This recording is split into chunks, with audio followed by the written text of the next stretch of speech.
5 books and counting. The Tales from the Omni Vault continues to expand as a universe. Go ahead and check the links down in the description to get your copies today. Hello, ladies and gentlemen. I am the Omni Viewer, and I'm sure you know that the MonsterVerse contains a very unusual concept known as the Hollow Earth. Initially thought to be little more than subterranean pockets, we eventually learned that the term was meant to be taken quite literally. The actual core of the planet is hollowed out, and within is a wild, primitive landscape populated by strange creatures and remnants of lost civilizations. Sounds pretty crazy, right? Well, it's actually part of a long-standing tradition. Most of you likely know about Jules Verne and his famous novel Journey to the Center of the Earth, which set the standard for such adventures, but this story was fairly grounded in its depiction of the underground.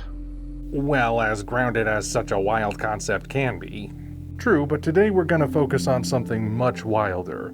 Something that, if it didn't exist, the MonsterVerse would look very different.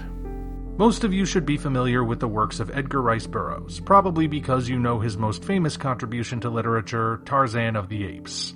Tarzan took off in popularity largely because he was the easiest concept to adapt to film, especially in an age where jungle adventures were all the rage. His other works, however, are stranger, wilder, and pulpier, and one of those places is the underground realm of Pellucidar. In the first book, At the Earth's Core, Burroughs tells the tale of David Inez, who joins inventor Abner Perry on the inaugural testing of the Iron Mole, a new excavation vehicle. Upon discovering too late that the vehicle can't turn underground and can't stop, the pair eventually wind up in an underground world where the molten core of the planet should be. Instead, though, they find themselves in a land known as Pellucidar, where prehistoric creatures of all shapes and sizes roam a wild landscape, and tribes of primitive humans live mostly in isolation from each other. The true masters of Pellucidar, however, are the Mahars, a race of highly evolved pterosaurs with a sadistic streak a mile wide. Being the hero, David is determined to overthrow the Mahars, revolutionize Pellucidar, and, of course, win the affections of the lovely Diane, who's native to this underground world. One thing Burroughs excelled at as a writer is world building. His settings are about as thoroughly explored as they can be, from the prehistoric island of Caspak to the surface of Mars. Pellucidar is no exception.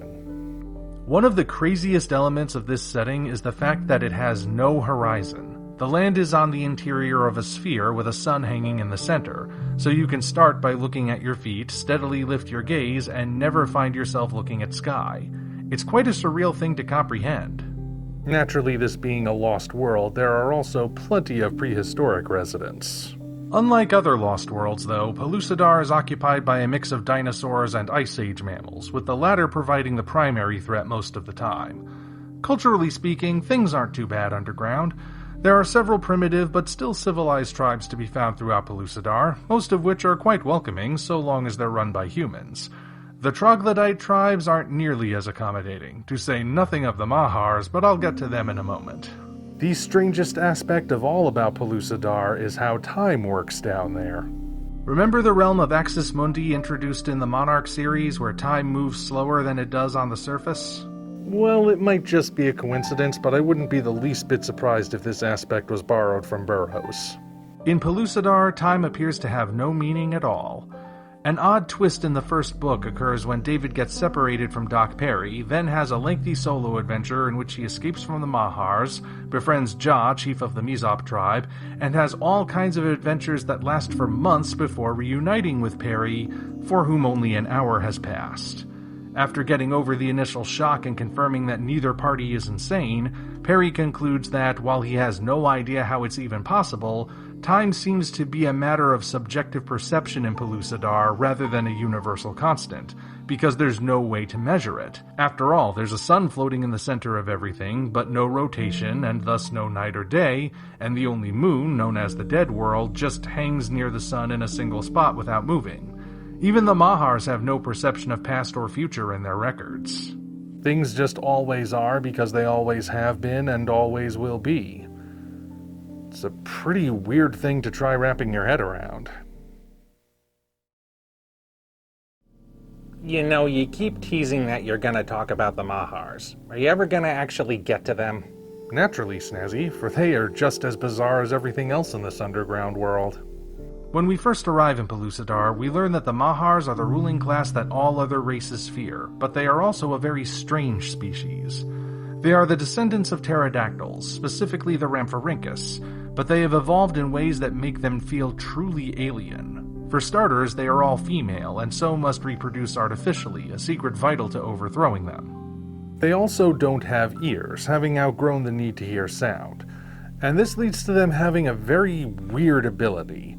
The simplest explanation is that they're psychic, but that's not exactly what it is. Perry describes it this way. Among themselves, they communicate by means of what Perry says must be a sixth sense, which is cognizant of a fourth dimension. I never did quite grasp him, though he endeavored to explain it to me upon numerous occasions. I suggested telepathy, but he said no, that it was not telepathy since they could only communicate when in each other's presence, nor could they talk with the Sagoths or the other inhabitants of Pellucidar by the same method they used to converse with one another. What they do, said Perry, is to project their thoughts into the fourth dimension, when they become appreciable to the sixth sense of their listener. Do I make myself quite clear? You do not, Perry, I replied. He shook his head in despair and returned to his work. I don't know if that really clears things up, but suffice it to say, the Mahars have ways of getting inside your head. Wait a minute. No hearing, psychic powers, female, link to Hollow Earth. Are you saying that Gia was inspired by the Mahars?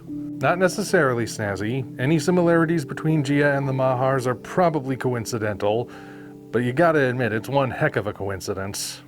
But the similarities must end there, right? Actually, no. Everybody knows that the MonsterVerse is a shared cinematic universe, just like the MCU, the DCEU, and the SMSCU. The what? SMSCU, Spider-Man Supporting Cast Universe. You know, the one Sony is making. Oh, you mean the one nobody cares about that's still going anyway? The very same. Well, Pellucidar is part of a shared universe as well. Before the MonsterVerse, before the Marvel Cinematic Universe, in fact before the Marvel Comic Book Universe, before the DC Comic Book Universe, before the Showa Godzilla movies, before the original Dark Universe, even before the Cthulhu mythos, Edgar Rice Burroughs was forging his own shared universe across multiple different pulp adventures. The first book of any given Burroughs series frames Burroughs himself as a world traveler who goes around and catalogs various stories he hears about strange adventures. Sometimes he gets them second or third hand from someone who heard them, and sometimes he gets them straight from the hero himself. In the case of the Barsoom novels, Burroughs is actually John Carter's nephew. With that in mind, all of his stories can be said to take place in the same reality, which also happens to be our own. Crossovers didn't happen that frequently, but one of the most notable is Tarzan at the Earth's Core, in which the Lord of the Apes ventures to Pellucidar for an adventure of his own. This one has actually been adapted a couple of times in different Tarzan series, but it's never been a straight adaptation. Still, its presence in a shared universe is yet another similarity Pellucidar has with the MonsterVerse. To be clear, all of these similarities are just coincidental, right? Yes, but also no. I have no idea if anyone involved in making the MonsterVerse has ever read a single word of Burroughs, so I can't prove the books had any direct influence on the movies. That said, the influence of Pellucidar is far-reaching. Verne's book might be the more popular one, but Pellucidar laid the groundwork for more fantastical interpretations of a subterranean world, and those elements have permeated the zeitgeist so much that they're ubiquitous today. It had to start somewhere, and if you trace the lineage back, it'll lead you to these books. And a bunch of mythology that preceded it, but for our purposes, it leads to these books. Incidentally, a lot of the footage you've seen in this video is from the 1976 movie At the Earth's Core, which is the only cinematic adaptation to date. As I'm sure you can tell from looking, it's a total camp fest, filled with cheesy monster effects and over-the-top acting. It's loads of fun to watch, but a lot of liberties are taken with the story, some of which are pretty drastic.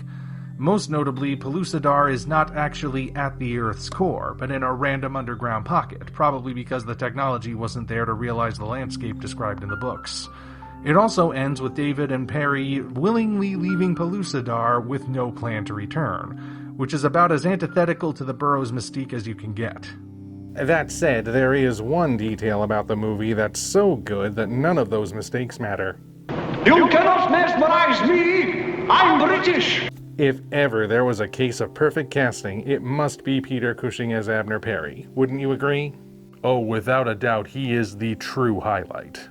Perry is different from the usual Burrows characters because he's not a hyper-masculine man of action like the main heroes usually are. Rather, Perry is an eccentric scientist whose greatest strength lies in his mind. In fact, he's so smart that he can figure out how to survive and fight just by thinking it through first. He also serves as a father figure to David, providing a source of information, wisdom, and paternal love that the younger man needs in order to become the hero of Pellucidar. A lot of people consider Perry the breakout star of the books, and that goes double for the movie. Peter Cushing's performance here is every bit as campy as the rest of the film, but that's exactly what the role calls for, and as a result, I find it impossible to read the books without picturing and hearing him. This might actually be one of my favorite roles I've seen him in. He was great in just about everything, from Star Wars to Sherlock Holmes, but I agree. He was born to play Doc Perry. Like I said, the movie isn't the best adaptation, but it does serve as a good jumping-off point. After you've watched it, though, you should absolutely read the original books. They're easy enough to find, and they're not very long, so you'll be able to read through them pretty quickly. Unless, of course, you choose to read them slowly in order to savor them. Time is a matter of personal perception in Pellucidar, after all. Until such time as we meet again, this is the Omni Viewer signing off.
Seriously though, where is the Burrows cinematic universe? You'd think somebody would have gotten to that by now. Well, Disney screwed up John Carter, then Warner Brothers blew it with Tarzan. Are you sure you want Hollywood touching these books again? Good point. Well, maybe after sanity prevails. Thank you all for watching. Now be sure to head down to the description to check us out on other platforms, as well as find links to the 5 current books in the Tales from the Omni Vault universe. Again, thank you all, and we'll see you next time.